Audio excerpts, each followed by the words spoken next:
Hello everyone, welcome to replica world. आज हम समझेंगे टाइप्स ऑफ क्वेश्चन के बारे में। तो चलिए शुरू करते हैं। वैसे तो कई तरीके के क्वेश्चंस होते हैं, बट आज हम 4 टाइप के क्वेश्चंस के बारे में बात करेंगे। सबसे पहले टाइप के क्वेश्चन है फैक्चुअल क्वेश्चंस। जो सवाल फैक्ट्स के ऊपर बेस्ड होते हैं उनको फैक्चुअल क्वेश्चंस कहते हैं।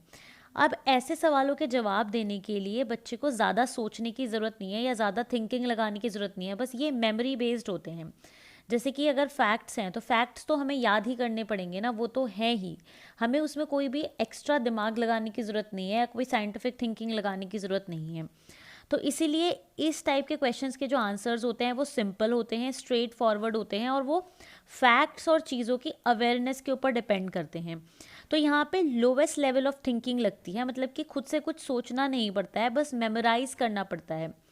ठीक है, तो ये हमारे होते हैं फैक्चुअल क्वेश्चन। तो जो हमने पढ़ा है वो अगर हमें याद है तो हम इसका आंसर दे सकते हैं, नहीं तो नहीं दे सकते। तो इसका आंसर या तो सही हो सकता है या गलत हो सकता है, कोई बीच में इसकी चीज़ नहीं हो सकती। ठीक है, तो ये होते हैं हमारे फैक्चुअल क्वेश्चंस। नेक्स्ट हमारे क्वेश्चंस आते हैं कन्वर्जेंट क्वेश्चंस। तो कन्वर्जेंट क्वेश्चंस कैसे होते हैं? ऐसे क्वेश्चंस जिनका आंसर एक ही तरफ आता है, मतलब उसमें आप डाइवर्स थिंकिंग नहीं लगा सकते, उसमें आप अलग अलग तरीके से नहीं सोच सकते, आपको एक ही तरीके से सोचना पड़ेगा और तब जाके आप आंसर पे पहुंच सकते हैं। तो अगर हम बात करें कि आंसर कन्वर्जेंट क्वेश्चन का कैसा आंसर होना चाहिए, तो answer to these questions are usually within a very finite range of acceptable accuracy. मतलब कि इसके आंसर की एक्यूरेसी बहुत फाइनाइट रेंज में होती है, हमें जिसमें कि कन्वर्जेंट थिंकिंग लगानी होती है। ठीक है, these may be several different levels of cognition. अब इसमें अलग अलग लेवल ऑफ कॉग्निशन लग सकते हैं, कॉम्प्रीहेंशन लग सकता है, एप्लीकेशन लग सकती है, एनालिसिस लग सकता है, ठीक है, इन्फेरेंसेस लग सकते हैं, कंजक्शर्स लग सकता है। तो इस तरीके से होता है। तो मतलब जो हमने पढ़ा है, जो हमारी पर्सनल अवेयरनेस है, उसके बेसिस पे हम आंसर पर पहुंचते हैं कन्वर्जेंट क्वेश्चंस के। जैसे कि सपोज मान लीजिए कि किसी चीज़ का रीज़न हमारे से पूछा गया कि अच्छा ये एक चीज़ है या एक ये मैकेनिज्म है, इसका क्या रीज़न हो सकता है। ठीक है, जैसे कि अगर हम कोई गर्म चीज़ को टच करते हैं तो हमारे हाथ भी गर्म हो जाते हैं। ठीक है, तो अब इसका क्या पॉसिबल रीज़न हो सकता है? तो इसके कोई 100 रीज़न तो हो नहीं सकते हैं, 1 या 2 रीज़न हो सकते हैं। ठीक है, तो ये क्वेश्चन कैसा है? कन्वर्जेंट क्वेश्चन है। तो ये होते हैं हमारे कन्वर्जेंट क्वेश्चन। दूसरे टाइप का क्वेश्चन आता है हमारा डाइवर्जेंट क्वेश्चन। अब डाइवर्जेंट क्वेश्चंस या डाइवर्जेंट सवाल ऐसे सवाल होते हैं जिनके कई आंसर हो सकते हैं। ठीक है, जैसे कि आपसे किसी ने पूछा कि लाइफ क्या है, व्हाट इज़ लाइफ, आपके अकॉर्डिंग लाइफ क्या है, या आपके अकॉर्डिंग लाइफ को किस तरीके से जीना चाहिए। तो टीचर ने बहुत सारे बच्चों से पूछा, तो सब बच्चे अलग अलग आंसर देंगे। तो हम ऐसा तो नहीं बोल सकते कि किसी बच्चे का आंसर गलत है।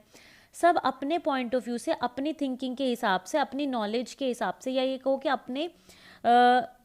अपनी चीज़ों के हिसाब से कि वो किस तरीके से लाइफ को जीना चाहते हैं, उसके हिसाब से अलग अलग आंसर देंगे। तो ये क्वेश्चन एक डाइवर्जेंट क्वेश्चन है, ओपन एंड क्वेश्चन है।